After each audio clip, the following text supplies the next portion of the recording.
گوادر سے رپورٹ کر رہے ہیں ہمارے بیورو چیف سلیمان ہاشم۔ گوادر ایجوکیشنل ویلفیئر سوسائٹی کے زیر اہتمام ہر ماہ کی پہلی تاریخ کو ایک ادبی تقریب منعقد کی جاتی ہے۔ اسی طرح 1 ستمبر کی شام کو جیوز نے ایک تقریب کا انعقاد کیا۔ اس تقریب کے مہمان خاص بلوچی زبان کے مایہ ناز شاعر مراد بخش مہر تھے، جبکہ اس کی صدارت جیوز کے صدر عارف نور نے کی۔ نظامت کے فرائض نوجوان شاعر سمیر زیب نے ادا کیے۔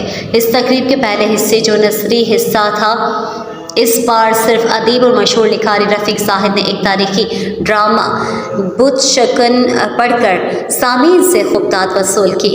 اس کے بعد مشاعرے کا آغاز ہوا۔ پہلی بار ایک طالبہ بانگ شلی نے مبارک غازی کی ایک غزل پیش کی۔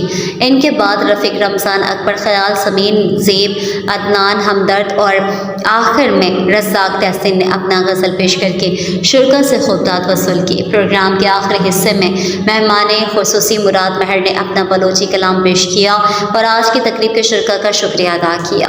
جیوز کے صدر اور اس تقریب کے صدر مجلس نے مہمانوں کا شکریہ ادا کرتے ہوئے امید کی کہ اسی تسلسل کے ساتھ دوست دور سے آ کر زبان و ادب کی خدمت میں اپنا قیمتی وقت نکال کر اس ماہانہ پروگرام کو چار چاند لگائیں گے۔ جیوز کی یہ کاوش ادبی ورثہ کے فروغ کا باعث بن گئی ہے۔ جیوز نے نہ صرف ادبی سلسلے کو پروان چڑھا رہا ہے بلکہ معاشرتی تبدیلی میں بھی جیوز نمایاں کارکردگی دکھا رہا ہے۔ جیوز کی یہ کاوشیں قابل تقلید ہے۔ دعا ہے کہ جیوز کو یہ سفر یوں ہی رواں دواں رہے۔